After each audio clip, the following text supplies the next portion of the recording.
right, greetings everybody. Robin here from Courage is the Cure. Welcome to episode 97 of Relentless, and today we're going to be speaking to Mills, Walter and Tracey from Say No Australia. See you shortly.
All right, everyone. Like I said, welcome to episode 97 of Relentless. We're nearly up to 100, nearly there. Can't believe it's been a couple of years now. Like I said, today we're going to be joined by Mills, Walter and Tracey from Say No Australia. Australia has well-established electronic surveillance frameworks, and we have a growing use of AI-based surveillance. So it's my absolute pleasure to welcome Mills on the left, Walter in the middle, and Tracey on the end. Hi, guys. How are you going? Oh, how are you? Good. Hey, Robin. I hate that intro though. Why Australia's got established AI. Ah! No, I wish I didn't have to say that. No.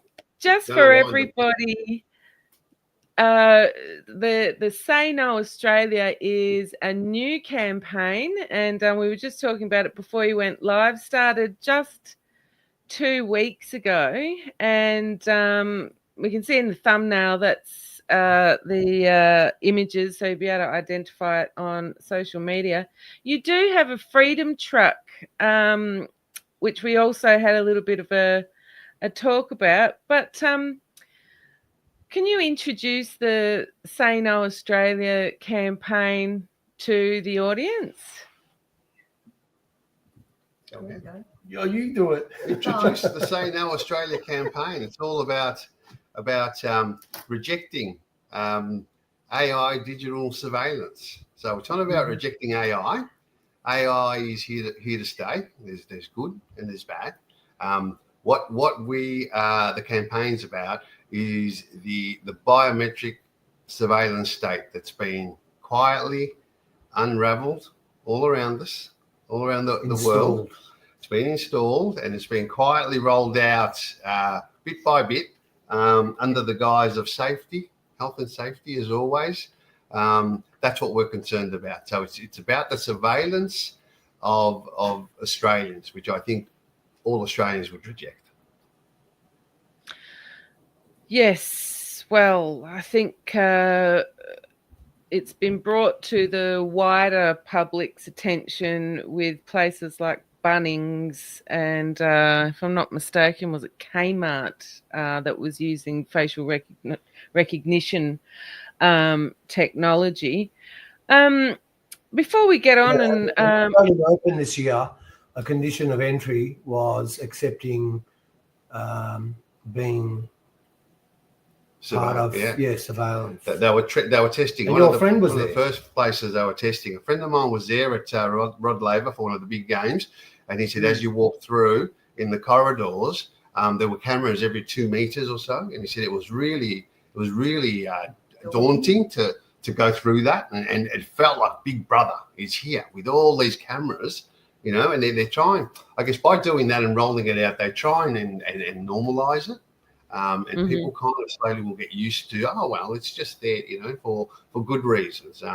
So look, I think they're going to start trialing it in the footy as well. You're right, Bunnings, Kmart, look, Woolworths and all the big grocery chains say they don't use it, but they have all the infrastructure. They have all the cameras when you go to a checkout, under the guise of, stopping theft or stopping, abusive language.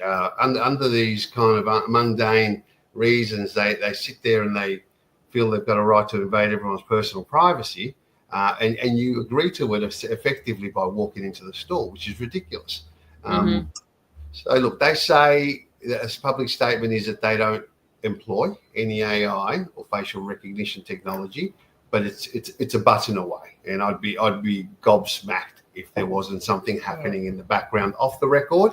Well, they're not using it.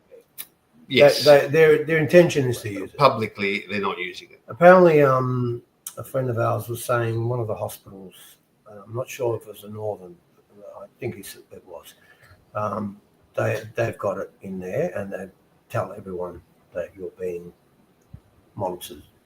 So this is a form of, it's actually, like, people don't want a digital ID, but this is actually digital ID in essence. When they're surveilling you, they're actually putting your identification to your face. So you don't need a digital ID. This is a digital ID. It's a database, and it's collecting not only your face, but this is one of the biggest things that people don't talk about, is AI has the capacity, the ability to see things that humans can't see. So nano expressions, the way you walk, certain features about you that talk, so AI surveillance doesn't only just record your face, it records your movements. It can record your voice. It shows what you're doing, where you're at, everything. So when this is employed, it actually can be used, and it's I've got a term here, so I've written all this stuff down because we're still learning about it. So it's called reverse engineering.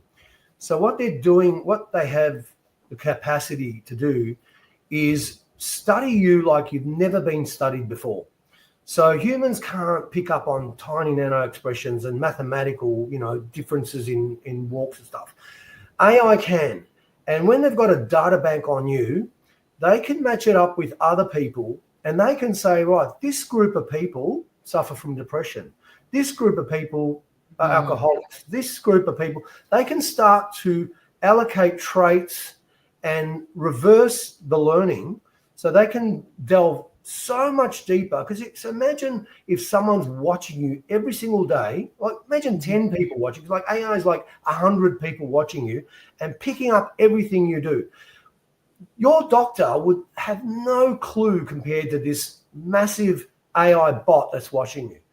You go in there for 10, 15 minutes and you tell him, and he's watching you, and he'll put, open your mouth and say and try and assess you. Well, this is a super bot that is watching you and has the ability to watch you like never before in history. So what they can learn about you is unprecedented. Now, when you know something, all that info about people, you're able to control them. You're able to work out what their weaknesses are, what their fears are, and manipulate them. So this is something that no one's talking about. The power of AI. They're just saying, oh, look, it's for surveillance. So, it's just so people don't commit a crime or steal something or stab someone or run someone over. But like the difference between, sorry if I've taken over the conversation. So sorry guys, I'm going to bore the hell out of you. I think what Mills is trying to say, this is psychological profiling on steroids. Yeah. So with the technology they've got now, they can very quickly, as Mills is alluding to, they'll learn more about you than you'll ever know about yourself in a very, very short period of time. So on the one hand, it could be a good thing. It could. If we lived in a benevolent world and everybody was friend you, fine, but not your government. If we look That at the is society, the absolute nightmare of nightmares. If the government knows everything about you, we're not in a free country. We're basically then we're prisoners. The other extreme, or the other analogy is, so they're saying, oh look, it's for safety. Basically, what they're doing is putting an ankle bracelet on everyone for safety. They're saying, oh, we're going to keep everyone safe, so we're going to monitor you. Everyone wears an ankle bracelet, and everyone's surveilled like you're in a prison, and that way, no one gets hurt. And that's exactly what they do in prisons. You're monitored. There's cameras everywhere, and you're linked. They know who you are. And I think people are still trying to grapple with the fact that some of these big...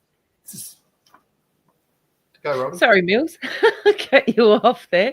I think people are still trying to grapple with the fact that these big tech platforms monitor our behavior online, you know, what we're viewing, how long we're watching something for, what type of content we're watching, and people still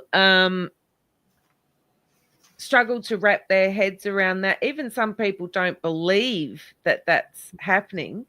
You know, and this sort of information about the users of those platforms aids them, you know, for the business to expand and make more money out of us.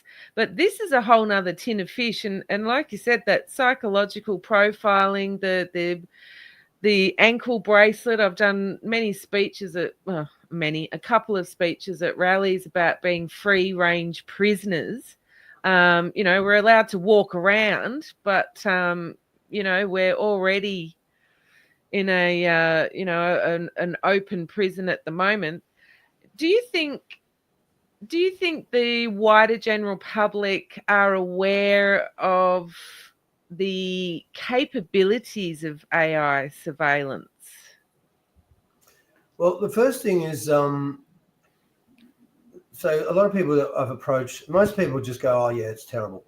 But say 50% say, oh, they're already tracking us on our phones. You know, what's the big deal? So they don't know that this is a huge leap. It's an exponential leap. The power they have once they're watching you. So let's just say you go to, they prey on, say, people that are gamblers, that are susceptible again. You go into a pokies, they study how to, you know, not put windows, lower the lights, put some nice warm atmosphere in there, give you free coffee, and you'll spend all your money. They're doing that with our phones. They're sort of trying to see what we want to buy and coerce us into buying. And yeah, you're right. People don't understand the power of watching you and psychologically profiling you to the nano expression. And not only that, people who you talk to, you know, who you associate with. So they can find out everything about you by association. Once they have that power, I mean, imagine what they can do to manipulate you. You know, fear, all sorts of, you know, they can inspire you, they can fear you, they could just spook the whole population whenever they want, because they've got inside information that they're not telling us that. They're telling us it's for your safety. This is so unsafe. It's the opposite of safe. It's giving them, so I've got it here as part of our slogan. It's the most oppressive and authoritarian surveillance in human history. Never in human history. I mean, you could talk about Nazi Germany. You can talk about the Holocaust. You could talk. This is well beyond that. This is a robot that has incredible memory that can record your life from day dot every minute and analyze you. I mean, it's just, and the government's saying, oh, look, we're going to embrace it because it's inevitable. And like a lot of people say, well, you know, they're already tracking us. So, you know, it's just, you can't stop it. Well, we can stop it because they're saying, oh, we're going to use it ethically. What they've done really well, I think, is they've flipped the script. They tell you if you've got nothing to hide, then you shouldn't be worried about anything. And some people have actually bought into that. I've got nothing to hide. I'm a law-abiding citizen. You know, I don't. You know, I don't care because I think it's going to make things safer. But what they've done, they've flipped it, and they want total access to us at a biometric level, which is astounding. Like we can't even begin to understand it properly just yet. The level of access they'll have to us and our mind and our person on an individual basis. But then you turn it on them, and they want no public transparency with all the stuff they're doing. They like to do everything, you know, in the background. So they've somehow managed over time to flip this around, and we've got to flip it back because we are the individuals, we're the people, we're the men and women who have privacy. We have certain inherent rights that are getting taken away slowly from under our noses, and they're proceeding as if they have those rights, and then nothing. You know, they can keep whatever they like secret due to national security or whatever they might come up with. But we need to strip that back and say, no. We are the citizens. We're the people. We're the people. We need to have our privacy and our freedom, and we shouldn't be abused this way. And the other question, sorry, Rob, you're going to say something. The other question is, where is their mandate? Who is asking for this? I mean, they're supposed to represent us, and they're, you know, on their website, their policy is, oh, we want to embrace it. Who wants to embrace this? I don't want to be tracked and traced. Who went to the tennis and said, yeah, I want to be safe because someone's going to, you know, jump out and steal my money? There's no mandate. There's no referendum. This is the biggest change in society ever in history. And where's the referendum? Sorry. Well, yeah. When I was having a little bit of a poke around online about AI surveillance, I came upon the Clearview controversy in Australia back in 2020, when the Australian Federal Police had trialled Clearview's AI technology. They were scaling Facebook to get a data bank illegally, and they got found out. Well, and also it seems that they had a data breach at Clearview, which exposed the client list, which included Australian agencies, and the AFP denied it in the beginning. Can you believe? And did you hear the second part to that? Is after they were slapped on the wrist and they said, oh, okay, we're not going to do that again. They got caught 2 months later talking to Clearview, as a US company, who are one of the biggest scraping the internet social media sites to build their AI profiles of people. And so after they said, oh, we're not going to do it, they got caught talking to the world's leader, or one of them. So what are they doing? And that's the Australian Federal Police, you know, and the government's saying, oh, trust us, we're going to use this ethically. And they're lying from day dot, and they're corrupt. Yeah. I mean, that's one of the problems, you know, with digital ID. We've, you know, had Bill Shorten out there last year talking up techs, and, you know, with AI surveillance as well.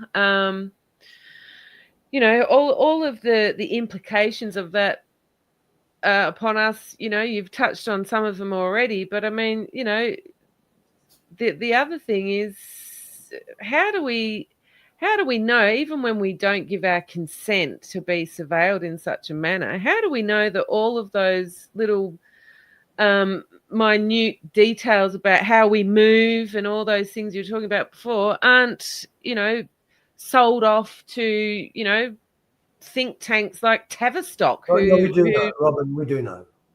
I mean, you'd be a fool to believe that they're going to just go, oh, look, this part, we're going to delete that.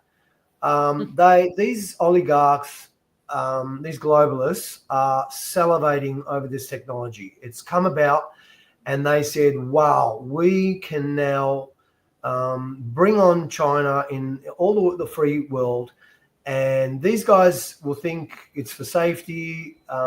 We've dumbed them down enough, and they trust us, or that we don't trust them, but they're scared of us. So most people think that there's nothing you can do. Whatever the government says, they're too big. It's technology. They've convinced. I talked to my neighbour, and my neighbour and I, we took on the council for a building development, and everyone told us, you're going to lose. You're going to go to VCAT. They always go for the developers. And I said, no, we've just got to get some. We did a petition. We got some information. We went there. We made a really good case. We won. And even the council lawyer said, oh, my God, I can't believe you guys won that. It's so easy to win this because nobody wants it. I mean, no one in the world wants it. And I was telling Walter before, there's 27 million people in Australia approximately. There's, I don't know, how many police would there be? 50,000 police? I'm not sure, to be honest. I've got no idea. I doubt there'd be more than 100,000 in Australia. How many parliamentarians do we have? 1,000? I don't know. Let's just say there's,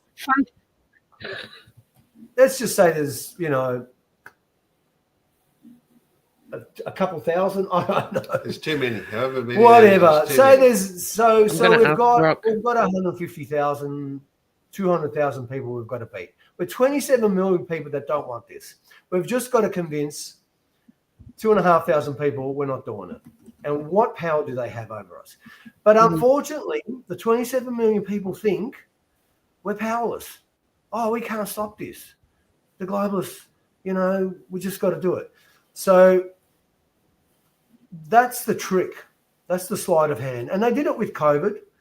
People thought, I've just got to do this because otherwise I'm going to lose my job. A lot of people don't know, and I don't care where you stand on COVID. If you want to get the vaccine, that's great. If you don't want to get it, that's fine. But people don't know that the NIH in England, the nurses and doctors, they said, no, we're not taking it. And the government, they said, we'll walk out. And so there was no mandate. Whereas in Australia, they thought, there's nothing we can do. And so they all rolled over and look, you either lost your job, and I know nurses that walked away, and I know nurses that stayed. And everyone thought they were powerless. You either walk away from your job or you stay in and you just do it and you hope that everything's good. But that's a fallacy. Victoria, as you know, we were the most locked down city in the world. Unfortunately, because we've got it so good here, people are so well-natured, goodwill. There's a lot of goodwill here. People, they want to do the right thing. And governments took advantage of that, in Victoria especially. They're doing this across the world now. People, we have a good life. People are happy. We do have air conditioners and heaters and cars. 2 generations ago, they didn't have that. So we're content, and we want to be content, and we think that, live and let live. And they're taking full advantage of that. They're saying, these guys, they got no idea. Let's install this stuff. Tell them it's all going to be hunky-dory. And then they start turning up the heat. They start putting in the laws where you can't say certain things, you can't share certain things. And as you know, they're starting to bring in the anti-Semitic laws. You can't say anything against Israel. And you can't start saying stuff about the government. You can't, the hate speech now and all these. So they start turning up people call them communist laws, right? A lot of people like communism and say it's misrepresented. But let's just say the general idea of communism is, we all are under this sort of, foot. We're all oppressed. That's what they're bringing in, this oppression. It's slow oppression, the cost of living, debt. Well, I've just got a video to show, because we had,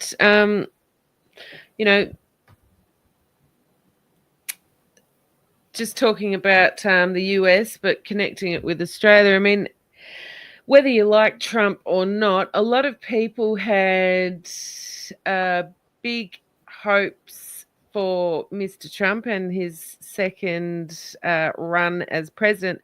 But we had not too long ago, Larry Ellison, the CEO of Oracle, and he made that announcement with Trump along with SoftBank and a couple of other notable people.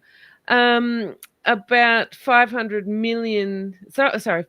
billion investment for the Stargate project and AI reimagining technology for the government. And he spoke not too long after that at the World Government Summit about AI. I just want to play this for everybody because you touched on normalizing AI surveillance to the public.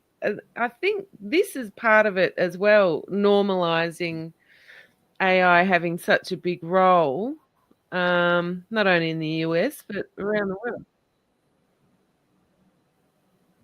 AI models are trained primarily by data that's publicly available on the internet.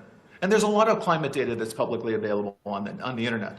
But most certainly, your national health records aren't available on the internet. That stuff is not available. But that's very precious, very, very precious for your data, for your country, because you're using that data to improve population health and get better outcomes for individual citizens.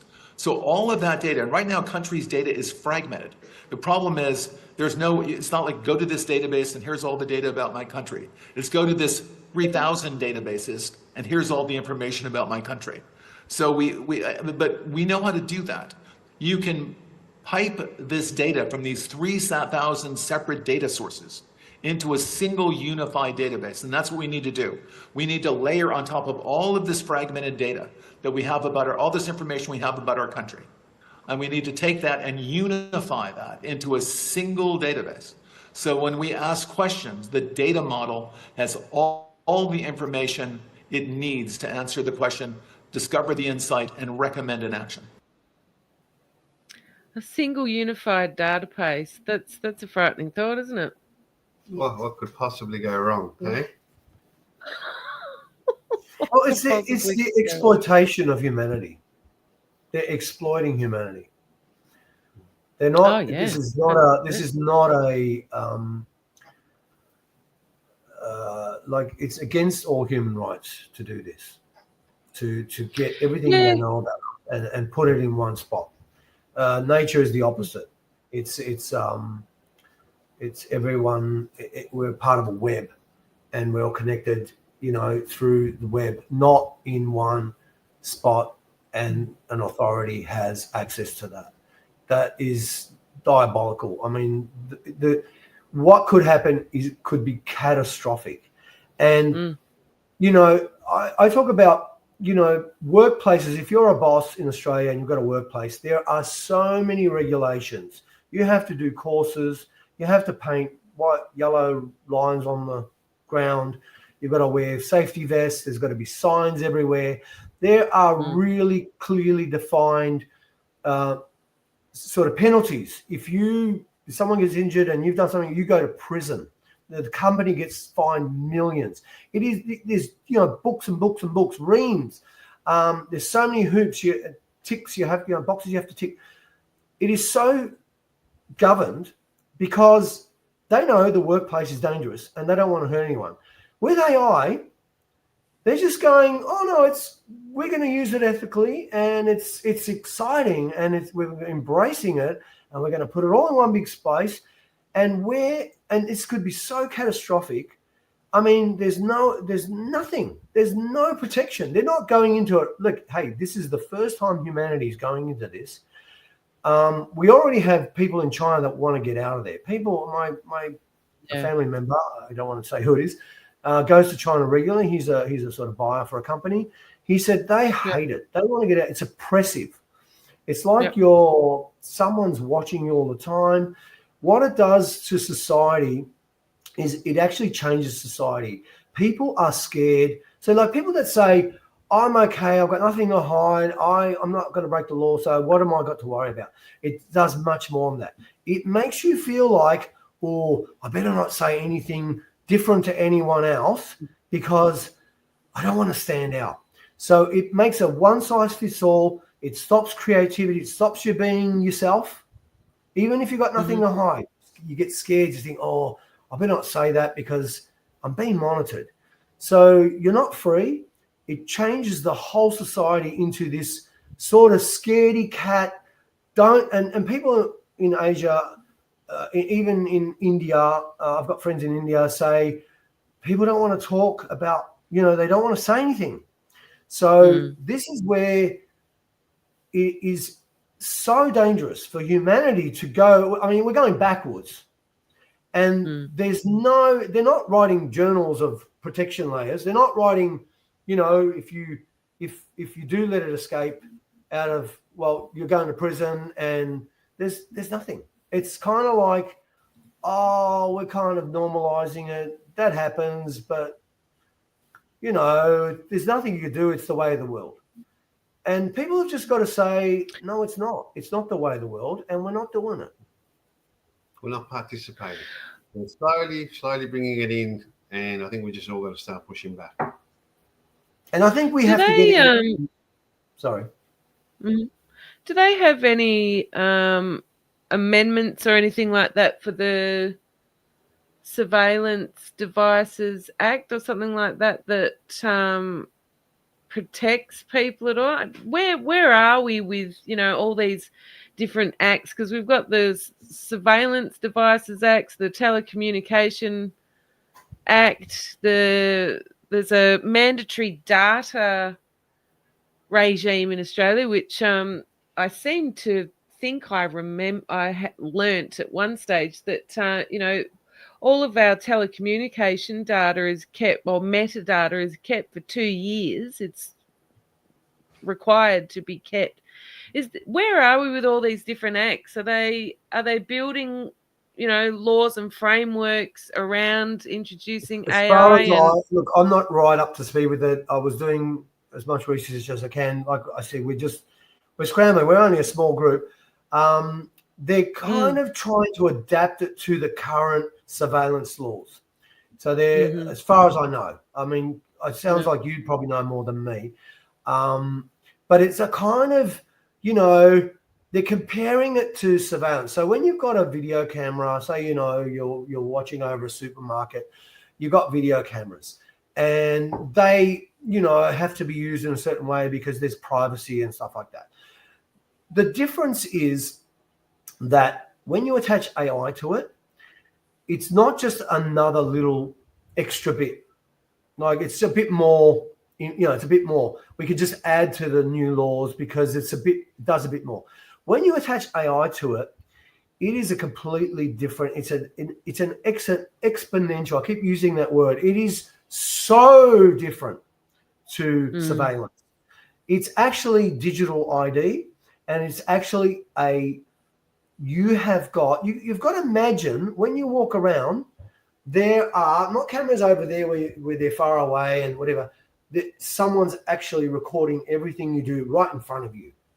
And they're doing it to everyone in the shop. So you imagine 10 robots around you taking frantic notes about you. That's the difference. It's huge. And there's no way you can adapt previous surveillance laws to this animal, this beast. This needs to be banned straight away. And we have to talk about letting it in minuscule doses. Maybe the first place it needs to be is in Parliament House, and see how that goes. Yep. Maybe in an airport, maybe in a police station. But supermarkets and street and the tennis, they're the last places it should ever get near because it's so dangerous. We should be trialing it in the Parliament and see what happens. And I'll tell you now, they'll ban it straight away. I'll say, no. See if the parliamentarians like it. This is too dangerous. You put it in their offices, and I'm telling you now, they'll say, no way, this is crazy talk. They're putting it at the tennis. The tennis. Yeah, These are innocent people going to watch the tennis. They're watching them like prisoners. I mean, that's outrageous. And they haven't got any studies or the documents. They're just comparing it to, video cameras that watch you. It's crazy. People need to just. I'm just going to pop up. Yeah, and I think that's a great idea. Test it at Parliament House on the parliamentarians, see if they like it, and then we might negotiate.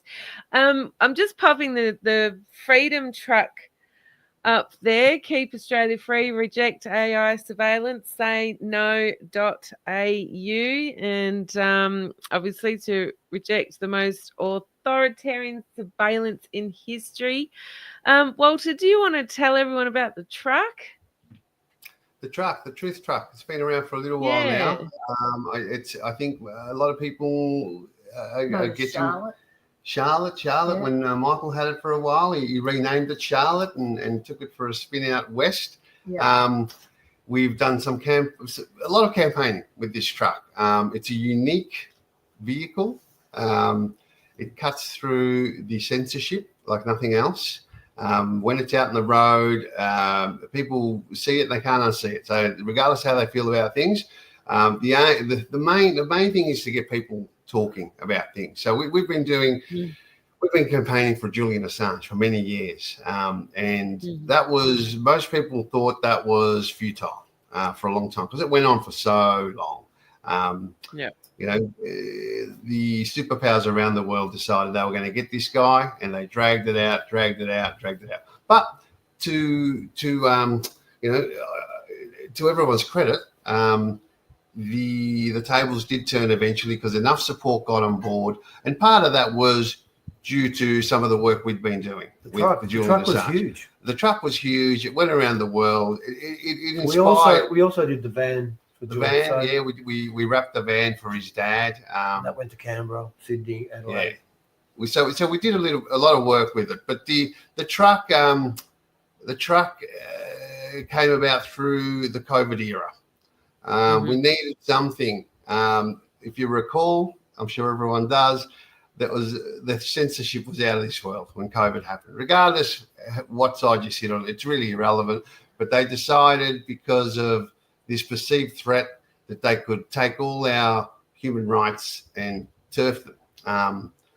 The only thing we could do, the only thing we thought of that we could do, was build something that they couldn't censor. So this is how the truck came about. So that's Mills's. They didn't censor. They fact checked. Well, they fact checked. That's right. So Mills actually designed that truck. And we put it together, and it's been on the road now for a few years with various different campaigns. Reignite Democracy was running the truck for quite some time, and we're still heavily involved with Reignite and Monica. And we've just, I can't even think of how many campaigns we've run. Kill the Bill was one of the big ones I remember when Mr. Daniel Andrews was trying to extend the emergency powers, and we effectively killed that bill. They had to scramble. They had to, beg, borrow, and steal. I can't remember the guy's name that they had to get on board. I think it was Barton was one of the guys, the crossbenchers. They had to get on board to try and eventually get that across the line. But look, it's been really good. It's been really successful. People are starting to, talk about it. I have people come up to me and say, geez, they see this truck everywhere, because it does do a lot of driving. And it's really, really important for us to have it out on the road. The last one we had was the misinformation bill on there. And we had some beautiful banners on there. We took a long time to design them and get them right. When we finally got it on there, we were so disappointed. People didn't even know what it was. They just completely ignored it. But within weeks, it sort of got the headlines, not the truck, but the mad bill started getting the headlines, and the truck went off. And we were from nothing, people not even knowing. This campaign has actually got off on a, we're getting a lot of positive interest already. Positive interest, yeah. So we only need a little bit of mainstream to talk about it, and we've got to do the same thing. We've got to kill this bill. We've got to kill this idea. I mean, they'll come at it again, but we just got to keep going. But you've had... I'm just going to... people on the back of that truck, I don't know if you got a picture, Robin, but on the back it says the sides are slightly different, but essentially it's the same message. On the back, the wording is Australians reject China-style surveillance. It's hard to see on this pic, but the top says Australians reject China-style surveillance. And I think as I drive around, I think 99.9999% of people agree with that. Yeah. Regardless, most people will look at that and go, we don't want to be like China. Even though a lot of people don't realise that that's where we're heading. We were going to use the term social credit because we felt that was really powerful. But when we did a little bit of polling and a bit of surveying of people and the general response, we were shocked. A lot of people don't know what social credit is. And like it wasn't going to work because there's too many people out there who really don't know what social credit is, which means we've got a little bit of work to do because this is where they want to go with all this. I mean, this is. I mean, if you think about controlling large numbers of people, the best way to do that, or the easiest way to do it, the most tyrannical way to do it, is via some sort of surveillance, track and trace, social credit point system, where people are self-censoring, checking everything they're doing because they don't want to lose a score potentially going to cost them a loan or a car loan or a train ride, like in China. I mean, this is happening in China and has been happening for some time. And too many people in Australia just don't know anything about it. I'm trying to find saw a video in China. You know, they're using AI surveillance in the workplace to monitor productivity, and you know, some companies use it to monitor if people are getting up away from their computers or whatever their job might be, and docking their pay by using AI surveillance as well. It's, you know, social credit system, social credit score, you know, mentioned before about freedom of speech, but then also, you know, docking your pay or even having access to your money if you don't do the right thing. You know, it's just the possibilities are endless when, you know, these crazy people want to do awful things. The possibilities in their minds are endless, you know. I've got a little note here when I was doing some research. So the Law Council of Australia want the federal government to immediately regulate AI biometric technology, including facial recognition and social scoring. So that's the Law Council of Australia. They're onto it. They know this is going to be used for social scoring. There's the evidence there that they're actually saying we want regulation for it. There is no regulation at the moment for that. So, I mean, as far as I know. So there's definitely that China, that Asia, and it's even in India. So I don't know what other countries, but they're trying to bring it here. Absolutely. It's not you're dreaming. And you touched on something else, Robin, about what they can do. So, they can, once they have this sort of fear in you that, you know, you can't say anything about the government because they're watching us and all that, then they bring in the laws that, you know, if you do say something, they have access to your finance, to your credit, to your credit opportunities, to services, to places you can go, access to places, all sorts of restrictions. And that's what they do in Asia. So, and they will bring that in slowly. See, this is the thing. It's a slow, very slow process where it's a little bit at a time. And you think, that's okay. But they definitely have got the long game in mind. So we just got to stamp it out now. We've got to say, we know where this is going. They're saying it clearly. And they're not regulating it. There's no big Bible saying you can't do any of this. They're just sort of normalizing it. So this is the devil at play. And I think people just need to speak out a little bit more about it. Get across it. And that's part of what the campaign is. It's really raising awareness. The truck is about raising awareness. I mean, there's only so much you can do. I mean, we're not going to change things overnight. I mean, you know, we're fighting a very powerful system that's kind of hell-bent on going in a certain direction. But what we can do is raise awareness, and it's much more difficult for them to do this sort of thing if everybody's talking about what they're doing.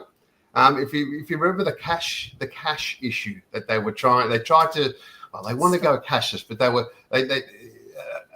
a clear campaign came about through the media talking about how no one was using cash, and some of the pollies were talking about how our poor banks, it costs them a lot of money to actually transact in cash and to hold our cash, and nobody's using the cash. So, maybe we need to, start pulling it back.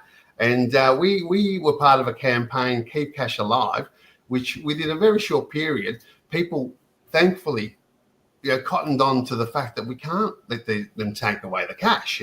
There was an underlying common denominator where people feel about different ways about all sorts of different issues, but cash seemed to be one that was striking a chord with most people. And within about 12 months, transactions jumped month on month, cash out, ATM cash out withdrawals were jumping.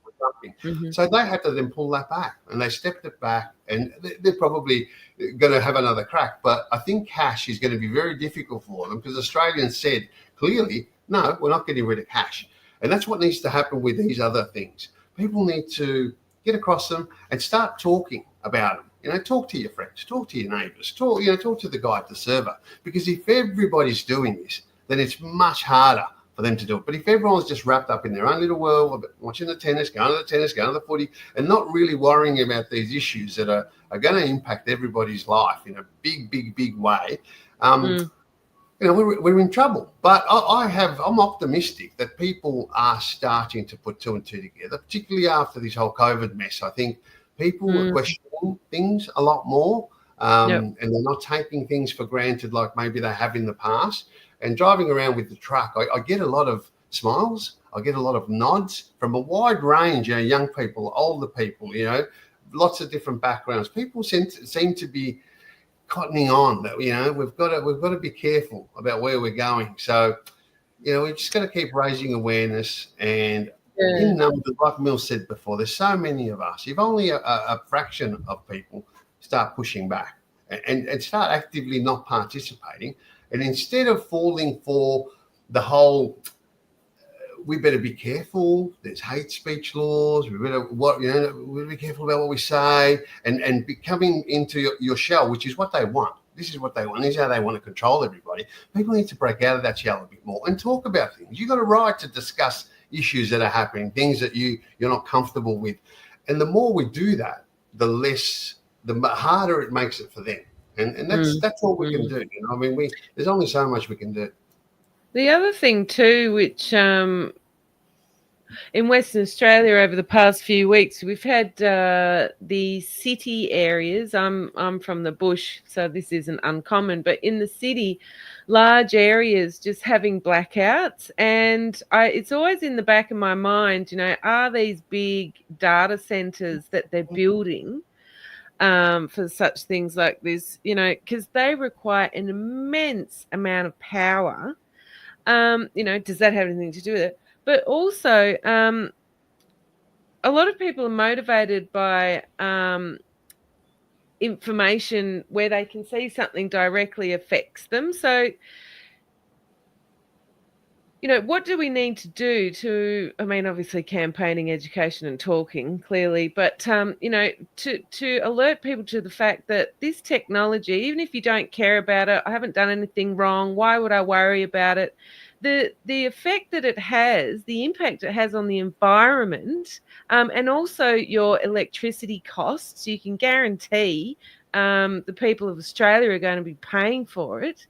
All of these things need to be got out there as well to the wider public, because, don't all the people care about net zero? Aren't they worried about the environment? Yeah, you're right. Those things, those data centers take so much energy and power. But I think going back to what else do people need to do? I think people just need to talk. We're all people. There's an old saying, and I've seen memes shared every now and again. What can one person do? Said 7 billion people. Do a lot. One person can do a lot.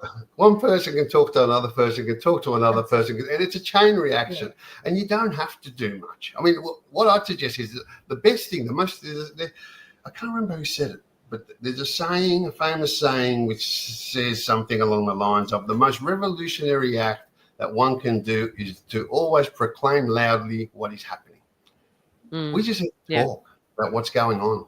We all just need to talk, and that will create a chain reaction. It'll be it'll be like a tidal wave if we all keep talking, rather than going back into our shelf, worrying about, I'm going to get in trouble, what's going to happen, I'm going to get a fine. People need to find a little bit of courage, of course, because courage is the cure. And just be brave and just don't go into your shelf. Talk about things. There's lots of things we can do. We've got the website which we've done a bit of work on. There's letterbox drops. People can. Tracy's going to talk about that. We're going to get Tracy to talk a little bit before I let Tracy talk. Robin, our ancestors went to war and fought for freedom, and this is exactly what they fought for our privacy. We didn't want to go down the road of an authoritarian government. We wanted to be free.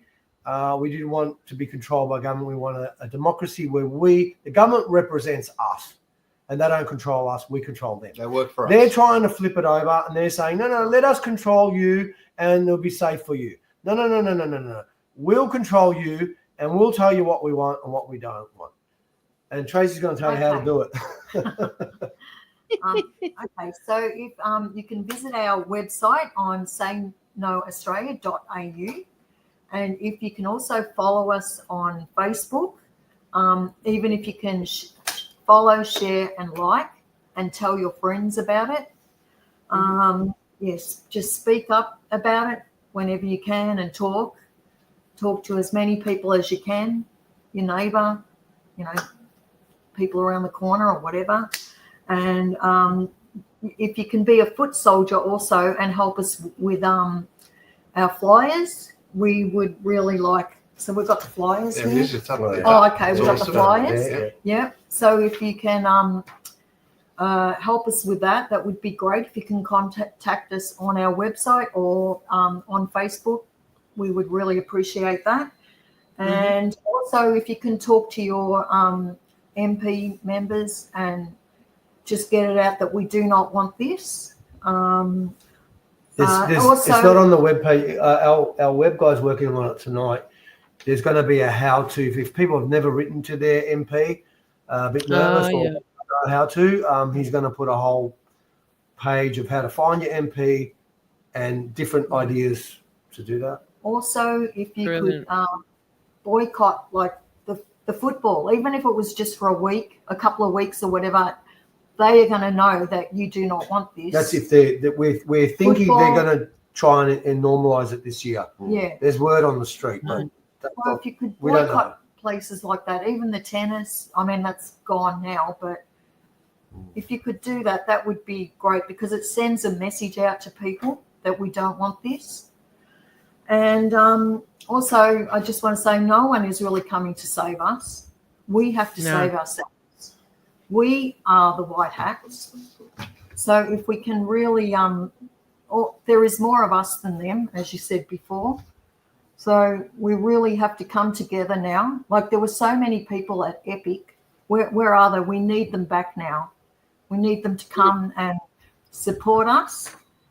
And people power can do this. We can put an end to this. So, and the easiest way is to just talk, like we were saying before. Yeah. Just talk about stuff.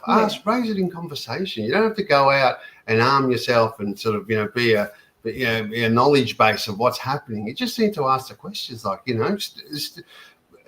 plant to seed some doubt into people's minds and say, look, what's happening with this AI? Like, is it safe? Is it really in their best interest? And just keep the conversations going. Yeah. Because we can't fix everything. But what we can do is collectively is just start building momentum, and it's almost a subconscious thing. When enough people are talking, actively concerned about something, it tends to flow through. Once there's a certain It's Critical like mass. a tipping point. That's right. Yeah. And then it just goes like exponentially across the populace. So people just need, I think I would suggest people just need to talk about it. Raise it. Talk with your neighbour. Talk with the guy at the server. Just if everyone's doing this en masse, it'll be amazing. That's what we're trying to do. We're just trying to get people to know the leaflets. And we have this saying, and we were talking about this before the show. People think, you're grifting. We're not making a cent. We're putting our own money into this. This is all. I mean, the banners were donated. Some of the leaflets were donated. We're paying for other stuff. We're paying for. We're not making a single cent. If you can do nothing else, buy us a coffee, donate us a coffee or something. It's just going to go to leaflets. It's going to go to running the truck. It's going to go to the next banners. It's going to go to, helping us. We're not. A lot of people are raising kids. They're busy. They can't do anything. Send us a few dollars. And I hate saying that because people go, you want money, you're grifting. We don't want your money. We're giving it back. We're giving it back to you. I just want to say one more thing that's really stuck in my head, and it's from Michael. Michael said this a long time ago, and he has stuck with me. He said, when your child comes up to you and says, "What did you do to stop this?" What are you going to tell them? So just remember that, because I think that's pretty powerful. Yep. Like, what are you going to tell your child? What did you do to stop this? So that's from Michael. So that's stuck with me forever. So we all have a responsibility, don't we? Can I just quickly, just touching on generosity as well? We just had some issues with the truck, and we had a heap of people throw in a little, some threw in a lot. If a lot of people throw out a little, it'd be amazing, because then we can do all sorts of things. But we raised very quickly, within a week or so, we raised over $1,000 to go towards the work that needed to be done on the truck. So a big shout out, a big thank you to the people who did help us. And to the guys who repaired the back of it for free. That's right. So A&G Engineering in Thomastown, they provided the services to get the tray, get this welded back on, because the tray had snapped on one angle, and I was driving around with a potential issue. They assured me that there's all these other bolts holding that tray together, so it's not going to fly off and do any damage. But I didn't know that. But they welded all that on for me this morning, actually, and they do that free of charge. And they said, look, we've got to help you any way we can. We know you guys, your heart's in the right place. We've got to keep the truck out on the road. So thank you to everybody who has contributed. For helping us get this message out. Thanks for the platform. Not at all. We've had the website up there. That's the address at the bottom. I'll just take us back there to have a look, because the yellow box there, the help box. Sorry, Robin, it's www.sayno.au. Is it? Yeah. You don't even need the W's. Don't ask me how it works. Sayno.au is all you need, and it'll take you there. Sayno.au. That's really my easy. computer's telling me something else, but anyway, sayno.au.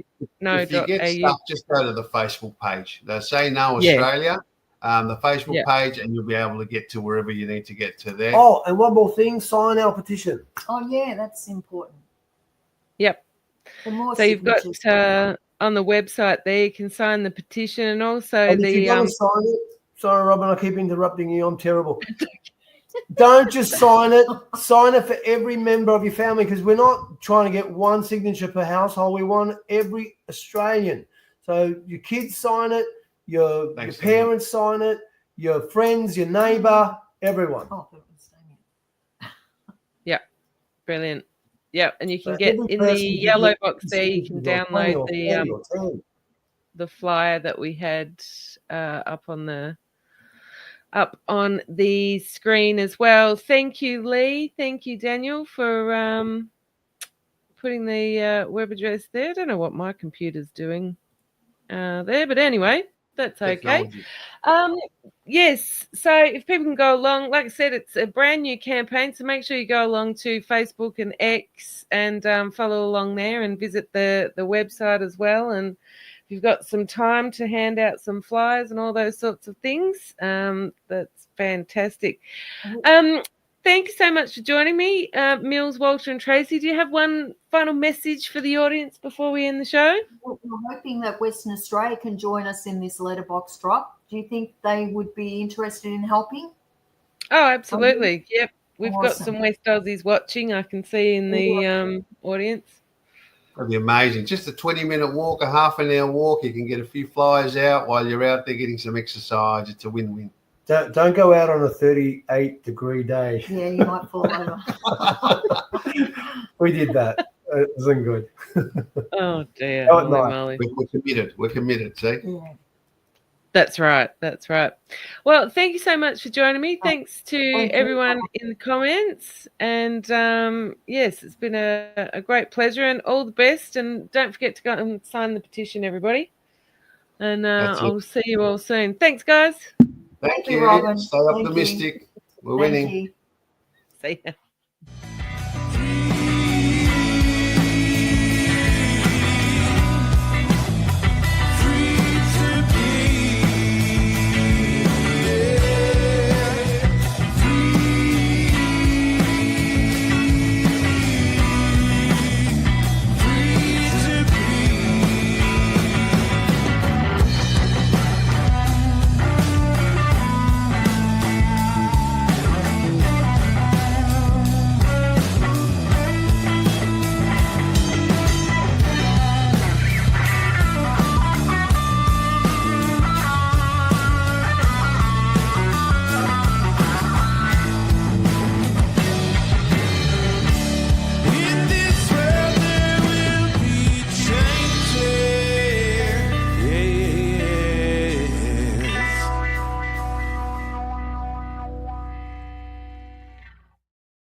I know. I knew.